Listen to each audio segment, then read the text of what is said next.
I just kind of want to dive into like how you guys got started. And from what I understand, you guys are you're like a year into your business.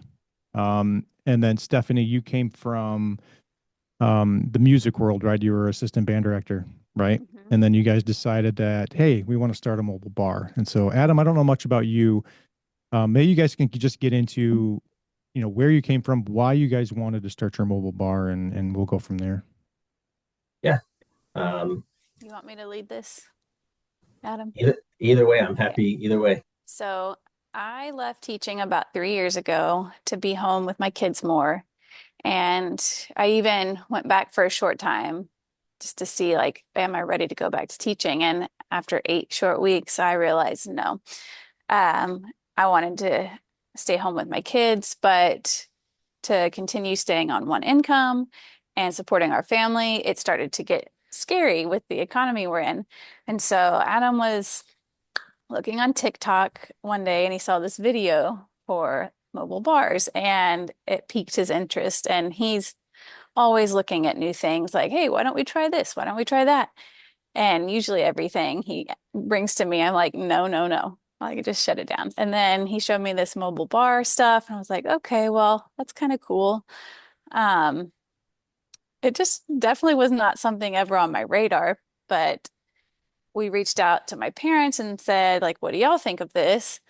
And my mom and stepdad said, well, we'll do you one better. We already have a horse trailer. You can use that. And we were like, I guess we're doing this. So we kind of dove in um, head first and have just kind of figured it out as we've gone.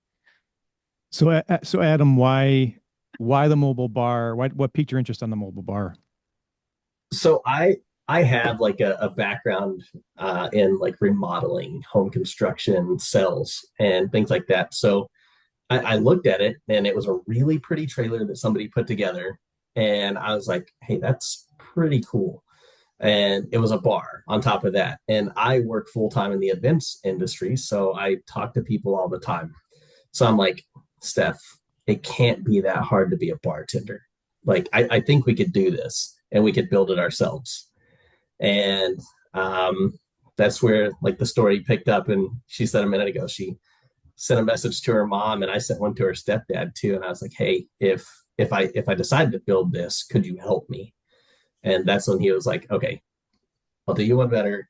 We'll give you a trailer. And that's all she wrote for like kicking off the idea. It was full speed ahead. I feel like we kind of started backward in building the trailer versus like a mobile bar business.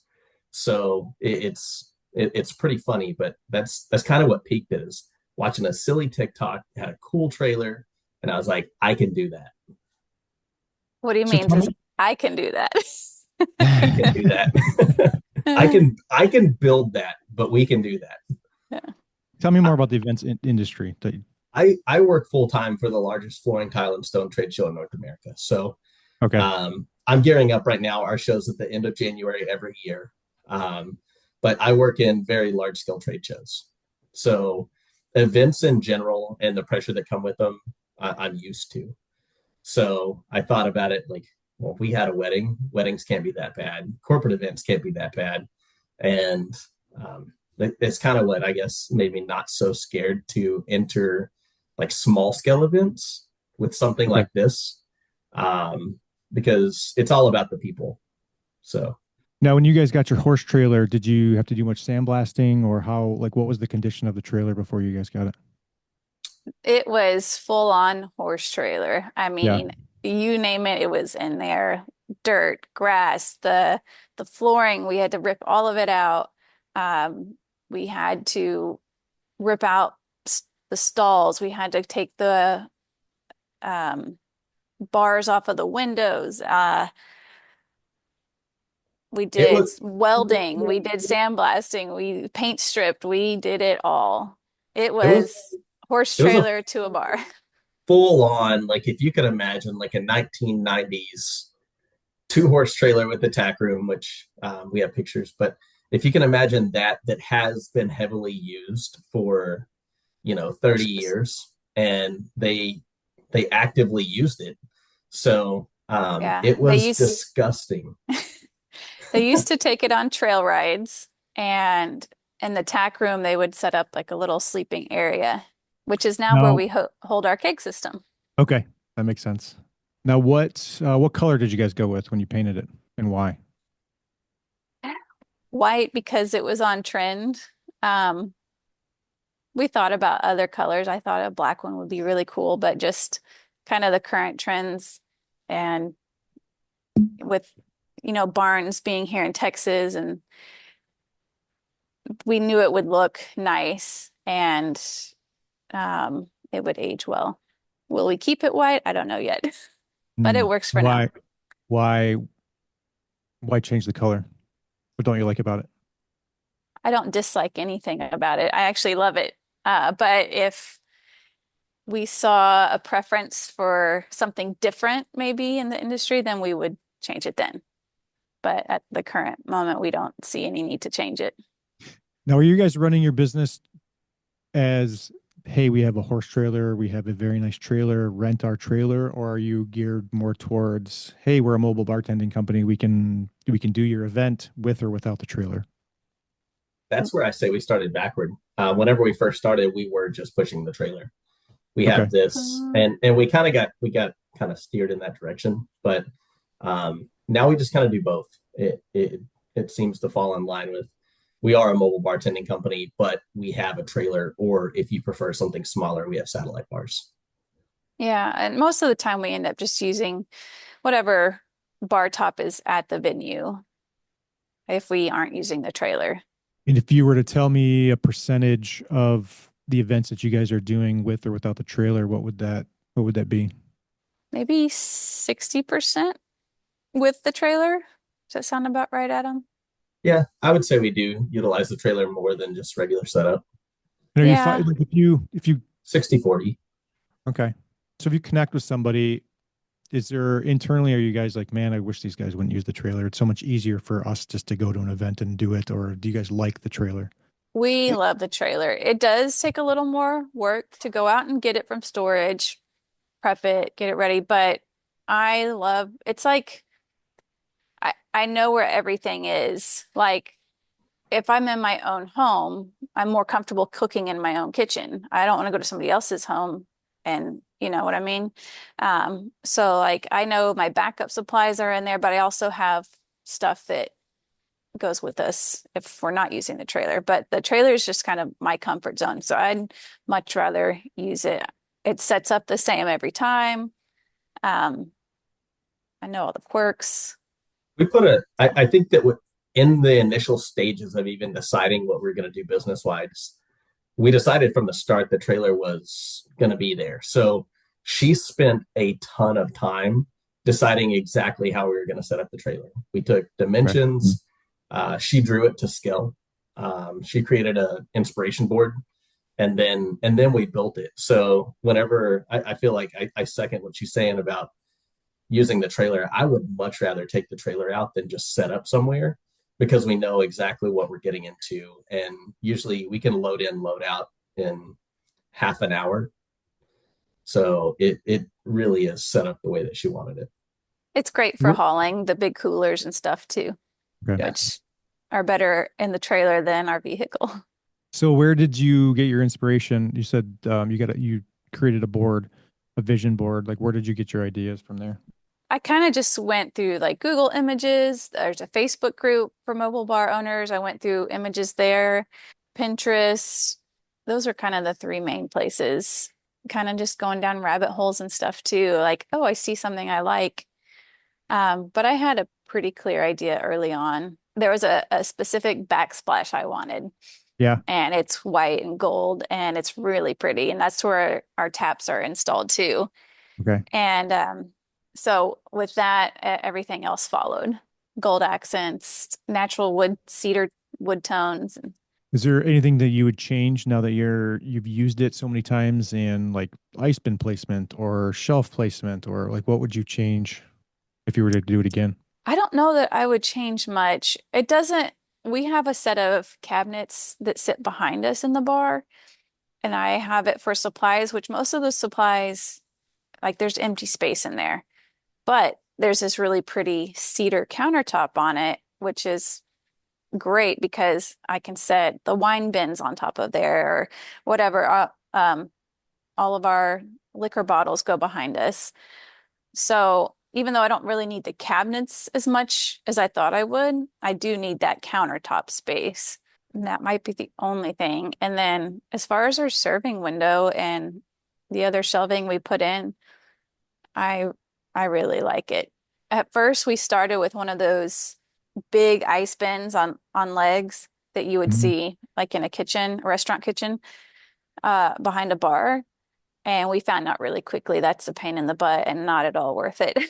So that's the one thing I wish I could send back. But we just have like a folding black table that sits just perfectly under our serving window. We have a smaller ice bin and we just refill it as needed. Okay. You don't actually need the huge ice bin in there.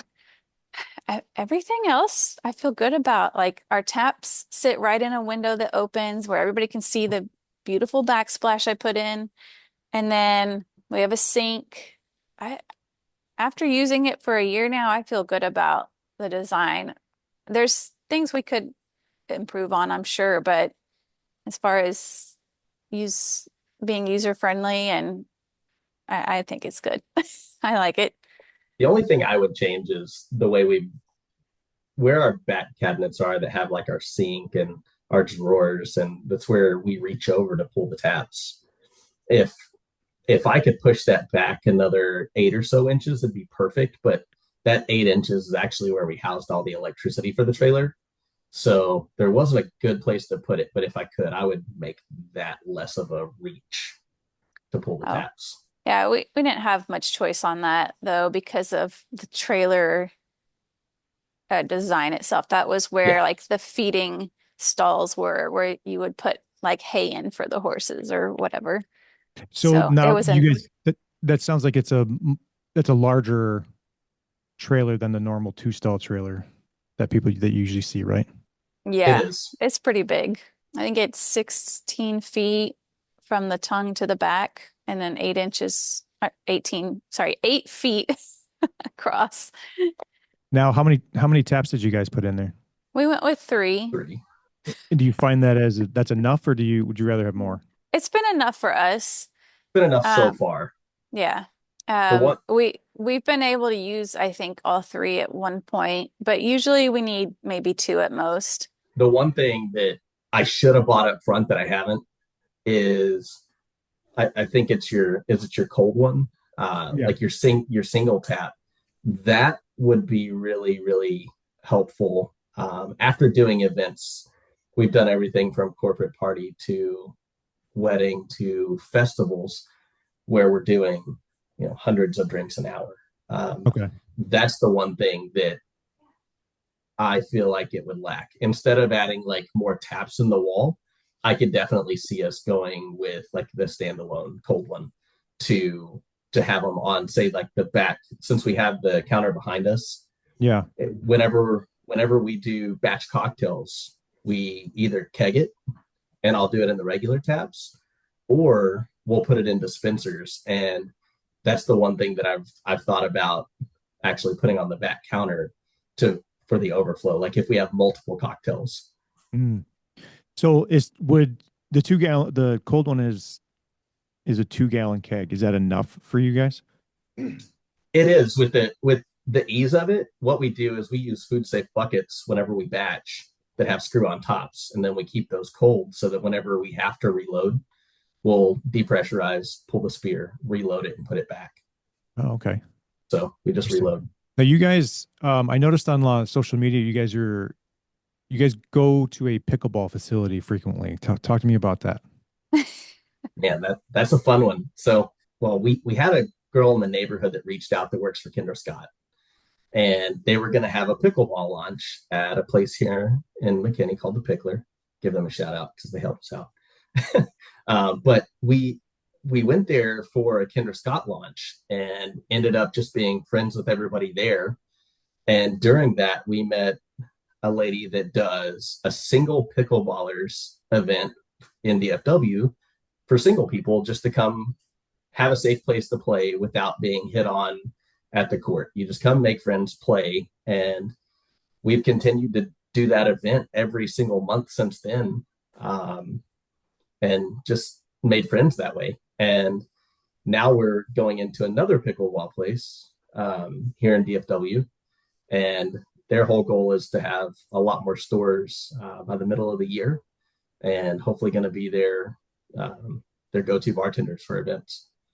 And that's you guys are using the trailer for that, or you're just bartending? Just Just bartending. bartending. We set up a bar inside, and no trailer. Okay. And one of the things, like when we were looking at a tap system, one of the things that led us to Coldbreak is just how easy it is to take it with us.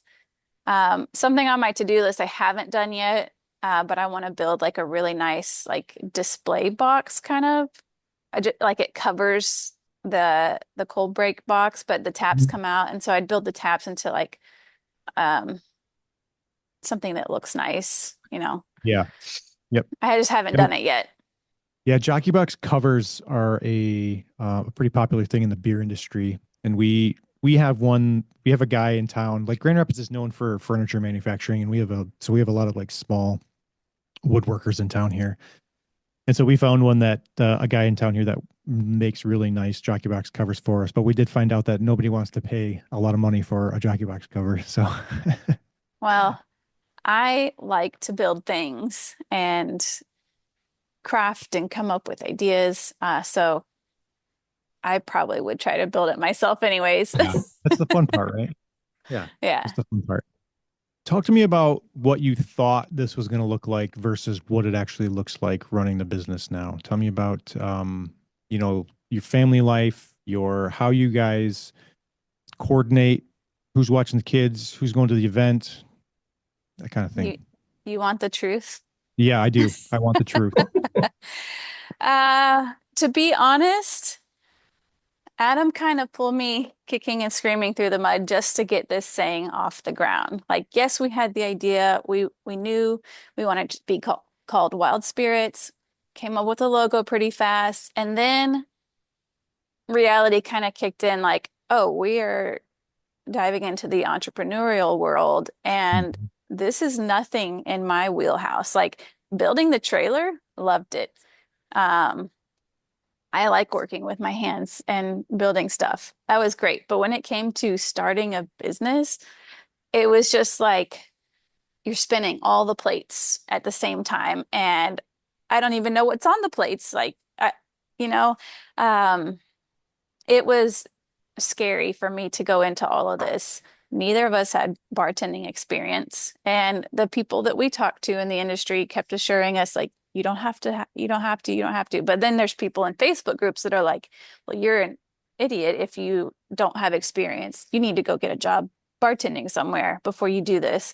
So seeing stuff like that made me like second guess what we were doing. And the other big thing was we're going into an event driven business, and events happen nights and weekends, and the weekends are sacred to me. That's my time where all of us get to be together as a family. That's our chance to do something with friends if we want to do that. So I was really nervous about the whole thing, as far as giving up nights and weekends. And occasionally it's an issue. We're not as busy as other DFW mobile bars, and um, so far that's like been okay with us. Um, but there have been times where like there's a Sunday night event. We work once a month, and it's a short one, but the kids come with us. They sit in the car and play on their tablets for like 2 hours or an hour and a half.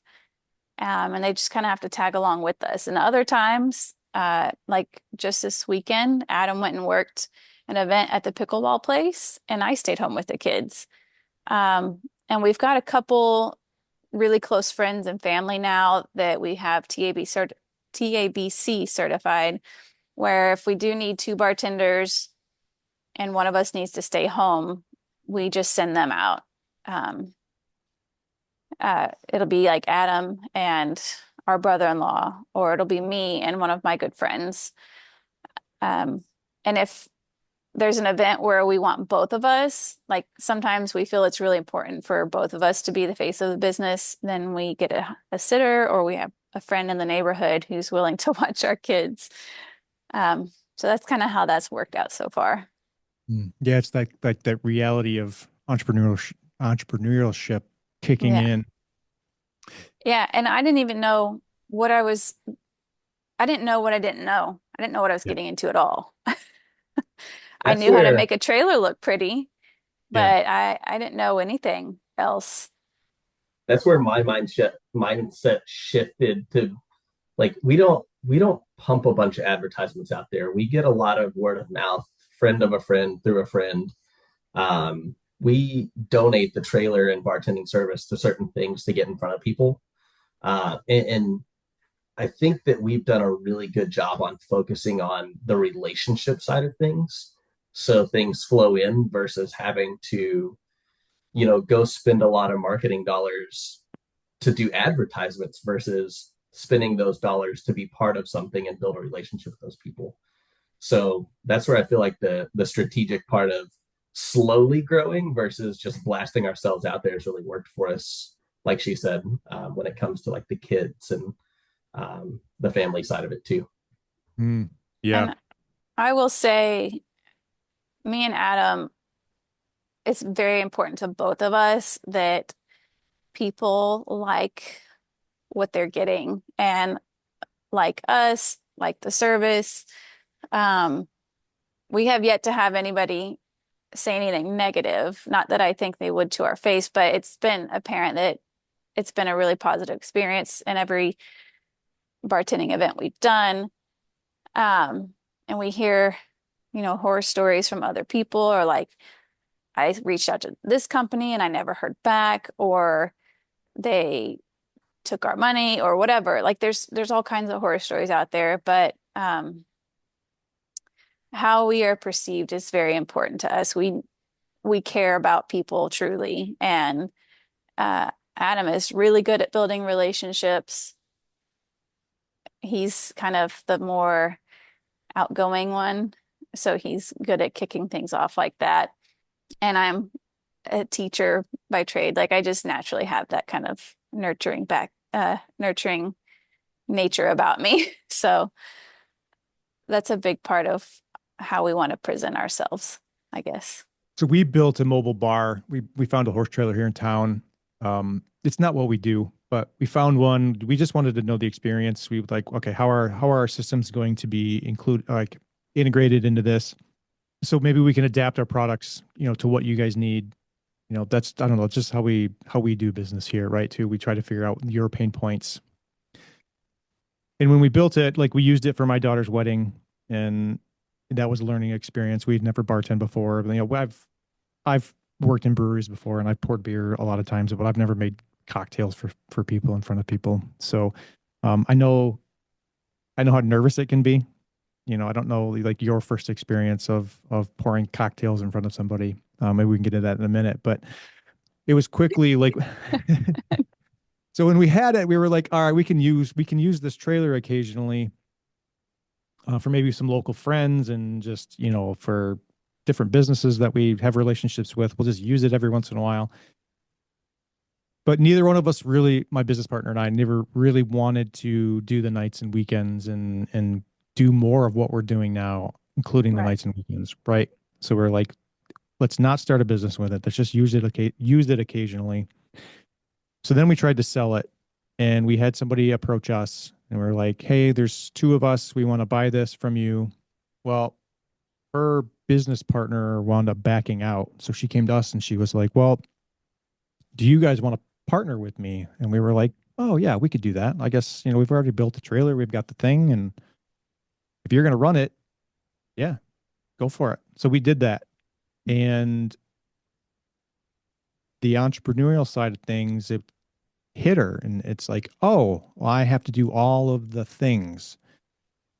And it was pretty apparent that, life gets in the way.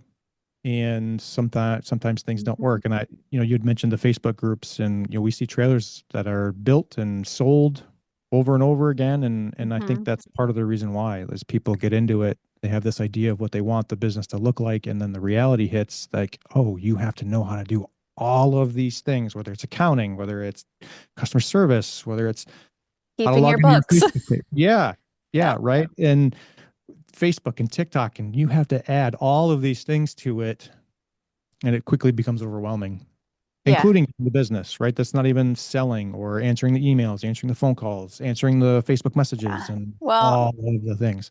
and that goes back to kind of why I mean, we're glad that it's been kind of a slow build for us. And thankful, like, we've been able to stay afloat this long, that Adam's job is provided, and we're doing okay. Our family is, but there wasn't this urgency to make money, make money, make money. Uh, we really just have spent our time doing what the events we've done and doing them well. And like each experience builds on the last one, and making improvements in our systems and how we operate. And just learning like Dubsado for our workflows. That took me a while. Like Mhm. I wasn't used to all that. And working in CRMs, I don't come from a world where we do that kind of stuff. I, I think speaking of that, I think that's where you and I have done a really good job, like divide and conquer. Like, I'm the last one you want keeping your books. So you've always done that. But Yeah. like calling the clients, following up with clients, making sure they have the invoices that you give to me, like I think it's really important to play off the strengths like of the Yeah. person. Like if you do have a partner, but like we've done a good job of doing things like that that have kind of Honestly, eased each other's stresses too. Like I I do can't the imagine insurance and stuff. doing this with anybody besides my spouse, because there's just too many headaches. There's too much financial commitment. Um, and just being brutally honest, we have at times thought about it like, man, do we just sell this trailer? Because we were really slow through the summer. Of course, summer in Texas is kind of dead. But we kept hearing, oh, it's wedding season, and we had nothing. And then all of a sudden, fall, late fall hits, and then it's just weekend after weekend after weekend, which has been great, but I'd like that to be kind of year round. And so we're still making steps in that direction, but we've got more things kind of falling in our favor lately. Um, it is a lot though, just the whole thing. Yeah, I don't know how many times I've told other people that my business partner and I are the complete opposite. We've known each other for since we were in middle school, so that helps that we've had Mm. that relationship. But he is the complete opposite of me. You walk into his Mm. office and there's piles and it's a mess, and he's got the bigger vision, and you walk into my office and everything's got its place and everything is neat and organized. And so it You're was, describing me and Adam right now. yeah, so it's Yep. divide and conquer, right? It's like I'm good at this. Okay, I'll Yeah. do this. You're good at this. Okay, you do that, and like it works, right? And I think that Hmm. having a business partner um that's got strengths that you don't have is very important. You had said something about um you had named your bar right away. Like, where'd that come from? We knew we obviously wanted spirits because we're a spirits thing. I don't remember exactly why I went with wild spirits. Oh, well, no, I do. I No, do. no, the Because it dream was a catcher. horse trailer. Hmm. It was a horse trailer, and they talk about horses being, like wild spirits or whatever. Maybe I've Mhm. got this all wrong. And there's a movie No, it called makes sense. Spirit about horses. Yeah. So, just a play on words kind of thing. And then our logo, I just liked it. So I don't know that those ideas didn't come together at the same time. As I like this one thing, I like this other thing, and they worked well together. I was gonna say, like, Steph, can you explain like the dream catcher part of it, like your thought behind it?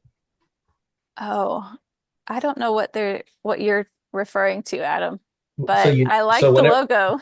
no whenever no so whenever we built the website, we were deciding like what we were gonna name. We we saw other people like naming their bars and things like that. These cool things like you might have an RV named Dolores, Rent Dolores, right? Mhm. But Yep. like, so she called the trailer the dream catcher Oh yeah, because yeah. these are things that we're doing to build our dreams, right? So, and that's where the Dreamcatcher logo fell in line with it after she named the trailer the Dreamcatcher because we're trying to build the foundation to build our dreams. I didn't know Love that's it. where you were going with that, but yes, that is true. I love it. So I brought that up because do you guys know that in Arizona there's a company called Wild Spirits Mobile Bar in Arizona? They So when we did our Googling, we did come across at least one other wild spirits.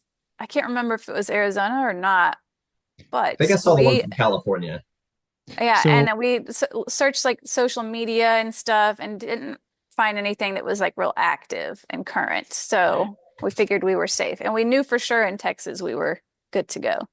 yep. Yeah, and it's just different per state. And I like when I was doing the research, it took me a second. I was like, "Oh, this one's in Texas, this one's in Arizona." Like that's fine. But it was weird to me because you guys had been around for a year. You guys are over a year now, and they had just.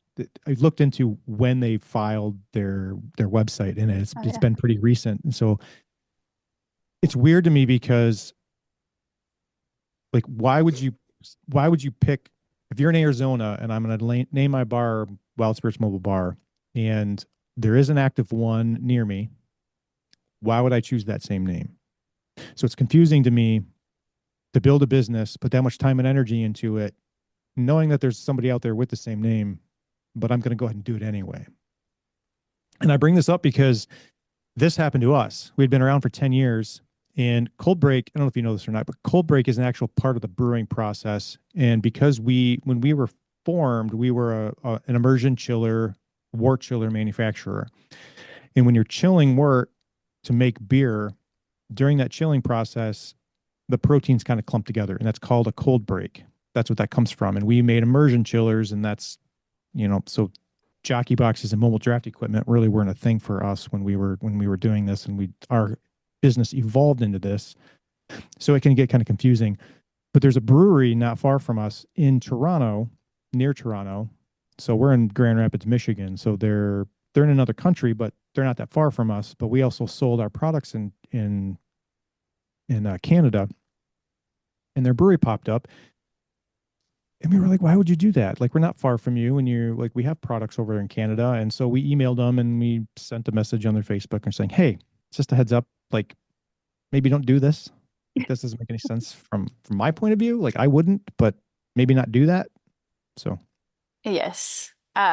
We tried to do our due diligence and investigate anything that was close to wild spirits anywhere in the US and check their social media to see if they were active as a business or not. And I came across something else called Wild Spirit or Wild Spirits, but it wasn't bartending at all.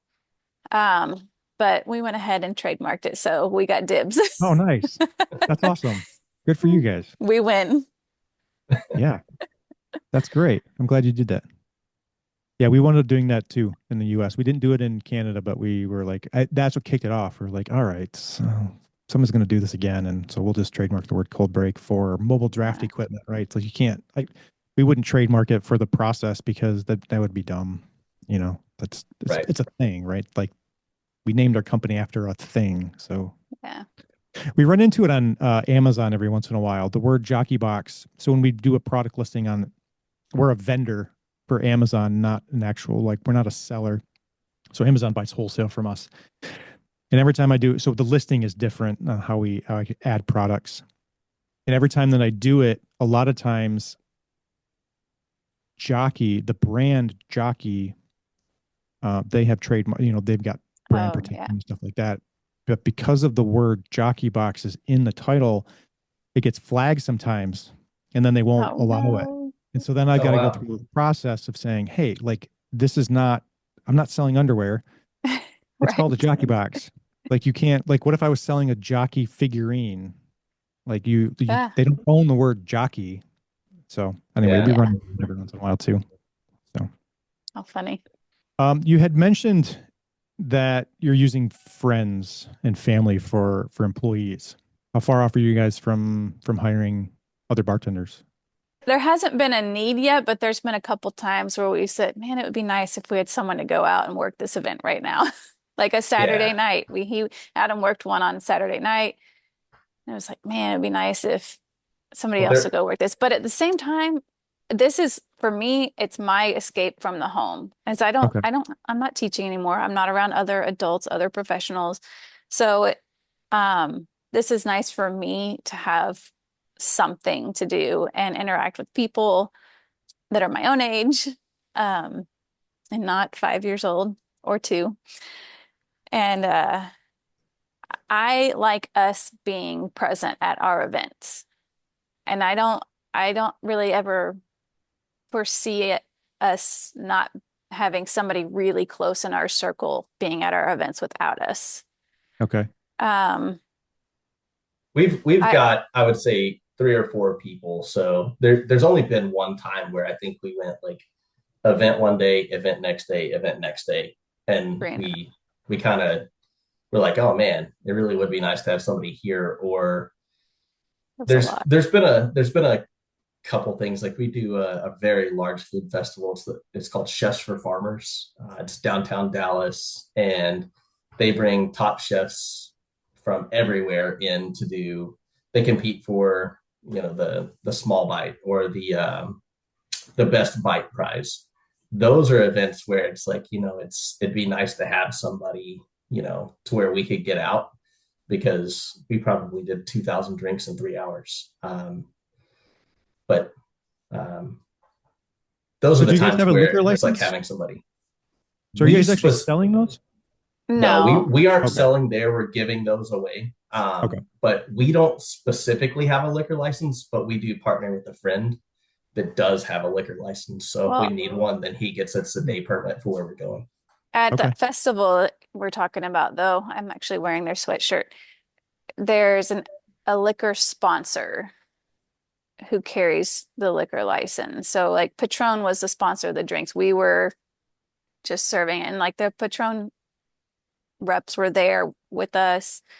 Um, and last year we had Blade and Bow bourbon. That's how it works for the festival. And then, so if somebody comes up to you to get a drink, is it ticket oriented or is it everything's free at that point? No, everything's free. The way that the TABC outline is here in Texas is that if they're giving you or handing you anything that would basically monetize it, say it's a ticket or a token or $1, then that's selling it without a liquor license. But Mm. that's I think one of the biggest roadblocks for mobile bars is staying completely dry hire all the time.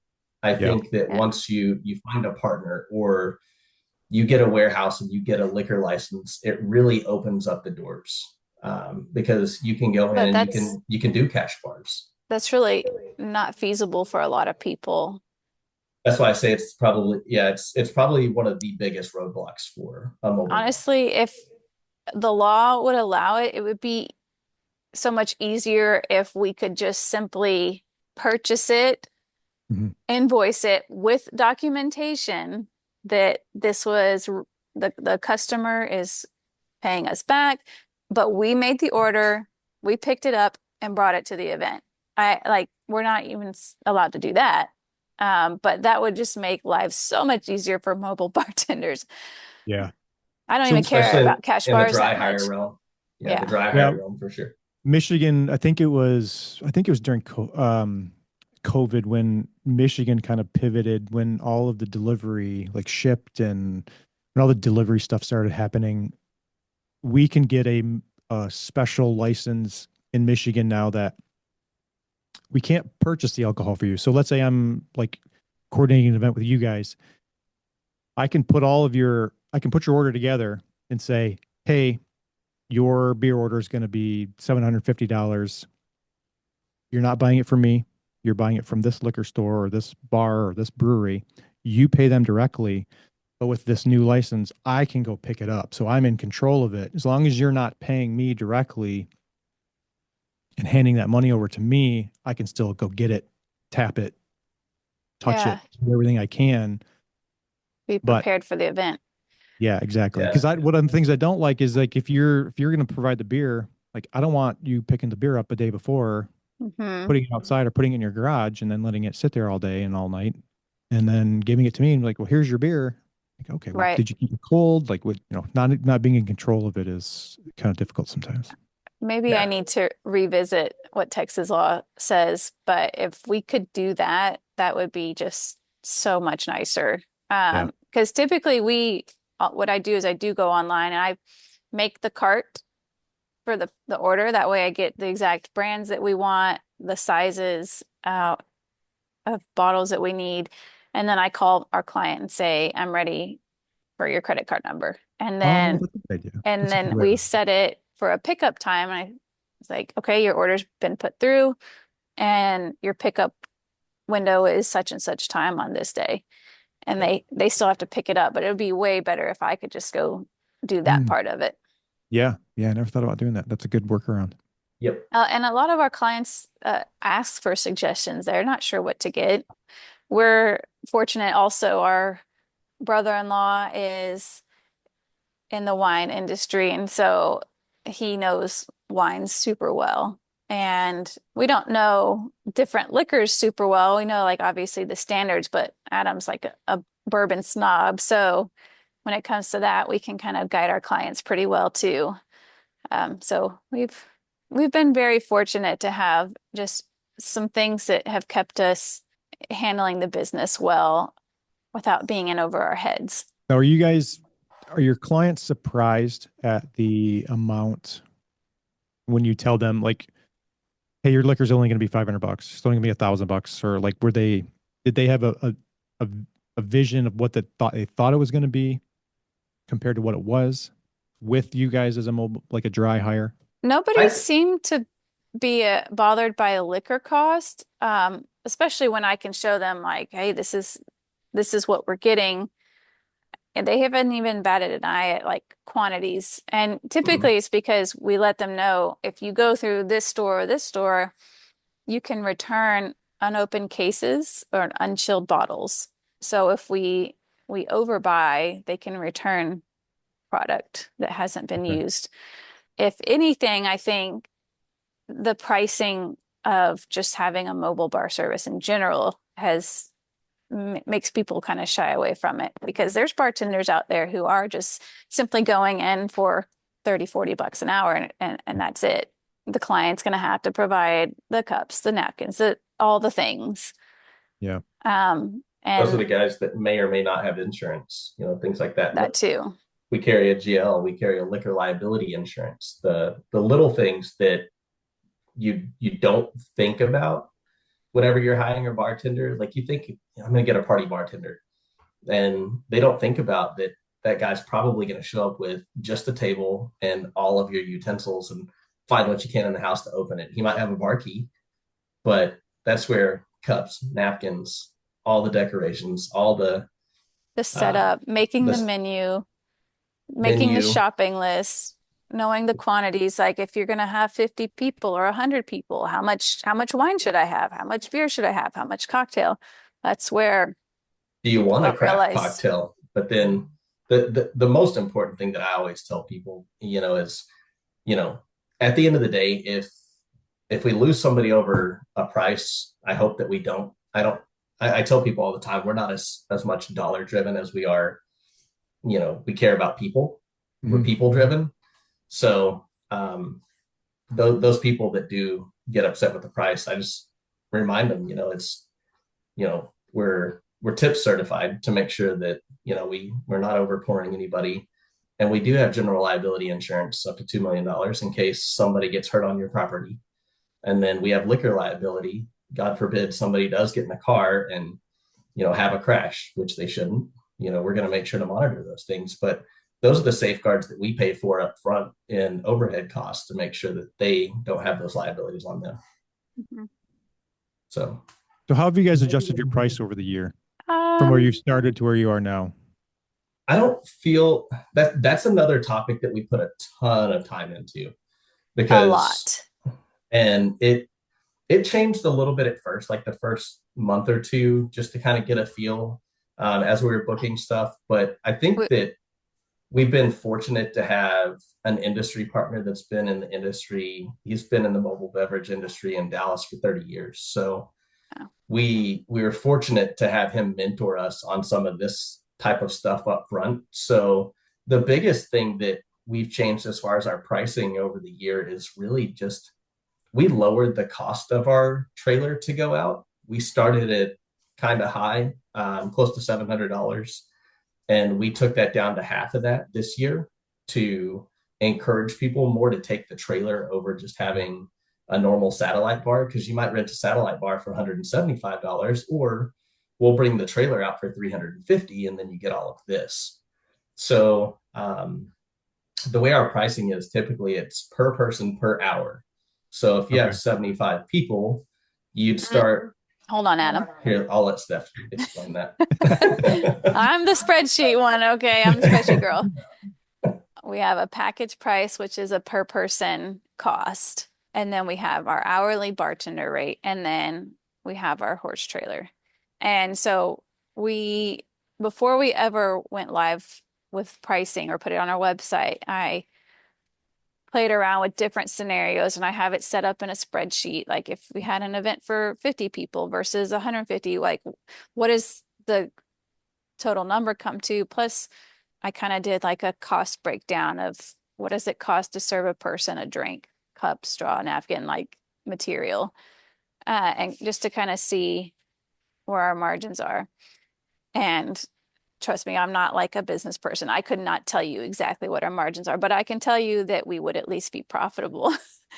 And so once we had it where we felt good and that somebody like us, not Mr. Rich person over here with deep pockets and not somebody on the opposite end, we kind of want to be like that middle of the road. Like somebody is getting married, they need a bartender and they saw this idea on TikTok and they thought it was cute.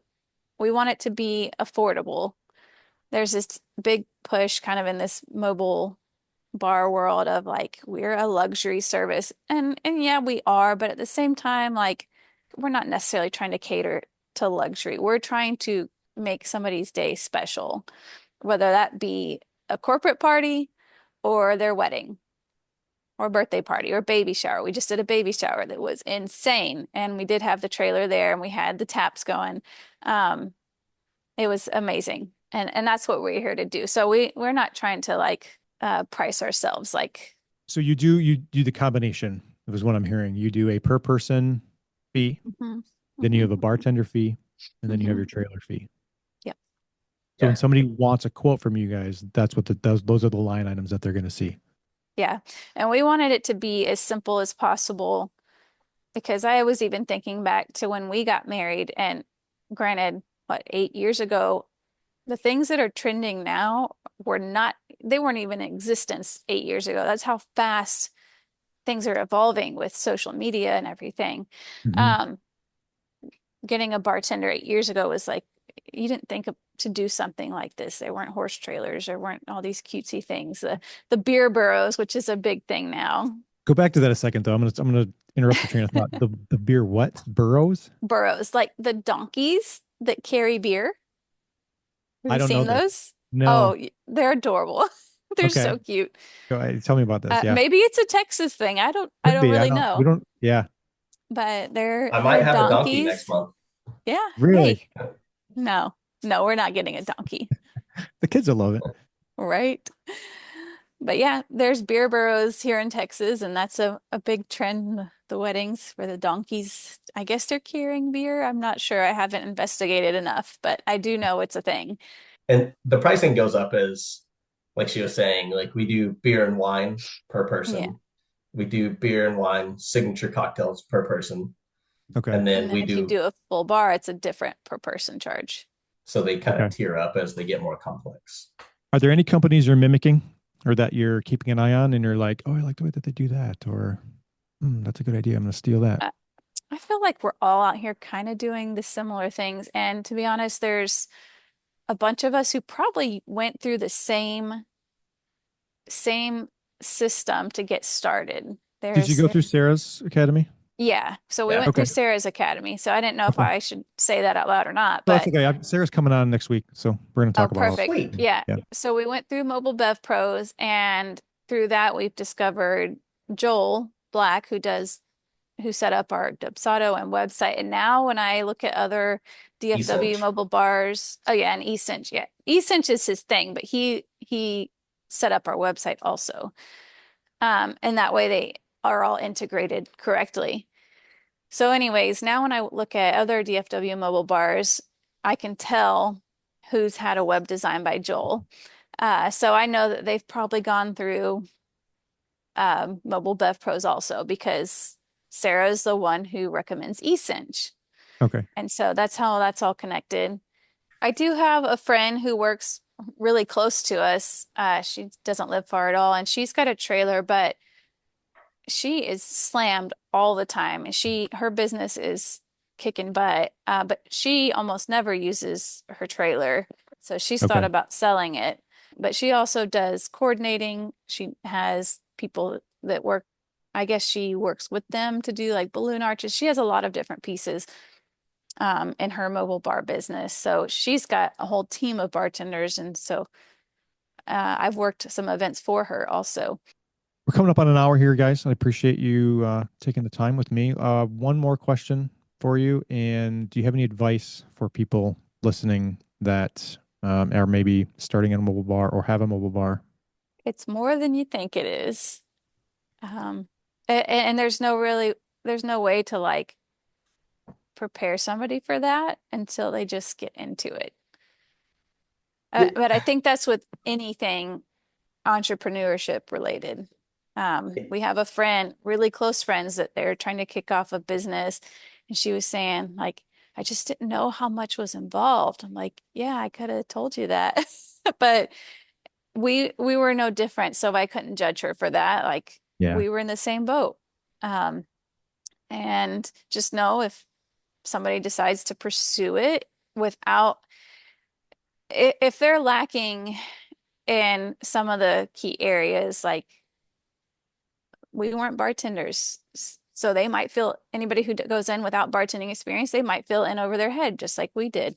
Uh, if you're lacking in all the areas, you're probably going to have a really hard time. But I think with me being a former band director, even though it seems like it's not related, it kind of is. Like, I organize children and events and concerts and just logistics all the time as a middle school band director. So for me, planning an event for this bartending stuff, that's not hard. Uh, I love spreadsheets. I've done all kinds of, you know, stuff with technology as a teacher. I'm super organized just naturally. Adam is really good with people. He's really good at sales. He's got experience in like the remodeling stuff. So when we started the horse trailer, we could do all that. I I think that if I were to tell somebody just getting into this, like what to expect, um, I would tell somebody to go at their own pace. Talk to as many people as you can. Don't be afraid to approach other bars, us included. If people have questions, I want them to ask us, because that goes back to the whole thing of like not knowing what you don't know. And like we reached out to Sarah. Steph had a conversation with her while we are in Mobile Bev Pros. We reached out to Joel. We reached out to Dawn. We've reached out to multiple sources to have conversations about what to expect. And the biggest thing is, nobody is successful alone, Mhm. right? It's all about relationships and the conversations that you have and things like that. So I would say to ask questions. For us, we had just enough tools on our tool belt. That's where I was going with just explaining all the different things. I've got bookkeeping experience. That's a huge part of owning a business, is understanding your books. Um, so we have just enough tools on our tool belt to be able to just put one foot in front of the other until we got to where we are now.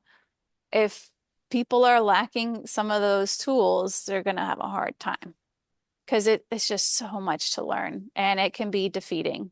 And it's especially when you cross a certain threshold, you're like, okay, I was comfortable back there. Now I'm here. And like, okay, Yeah. now I've got to reach out. Now I have to pivot. Now I have to get new software, or I've got to get more employees, or I've got to get a new truck, or I've got to get another trailer. It just, Hmm. you're never And comfortable at I all. know Like, it sounds ridiculous, but social media is like one of my biggest hangups. I'm like finally kind of getting comfortable with certain aspects of it, but I hate that this is a huge part of what we do. Hate it. yep. It's not just as simple as like 10 years ago, you put a post up. No, it's you got to make the reels now. You got to go live. You got to do all the stuff. I'm like, this is not my world. I don't, this is a lot. I had this conversation this morning with my business partner because he does our social media. And he said, man, he's like, I know our social media is taking a hit because we're so busy doing other things and trying to run the business and doing this and that. Like, we don't have a dedicated social media person, and it's him. So if he doesn't sit there and create the reels and Uh-huh. edit the video and do this, and it's hours. It's not just, oh, let me just upload this real quick. It's hours. You got And 12-year-olds out there making videos in 5 minutes, 10 minutes. I yeah. spend an hour just trying to put together a video and edit it to be exactly what I want it to be. Well, thanks guys. I appreciate your time. Yeah. Thanks for inviting us. I definitely appreciate you guys Yeah. and your support because when we first started, we had some hiccups and your team actually got parts to me really fast and on my mess up. So thank you guys for Awesome. supporting the Yeah. industry. Yeah. I didn't know what to expect today. I was worried that I wouldn't have much to say if you guys were talking about Coldbreak because Adam does Oh all no, of this is about you guys. This all is of that. all about you guys, not about us. So Well, I'm glad I was able to chime in because yeah. I definitely have things to say. All right. We'll Yeah. catch you later. All right, Bye. bye-bye.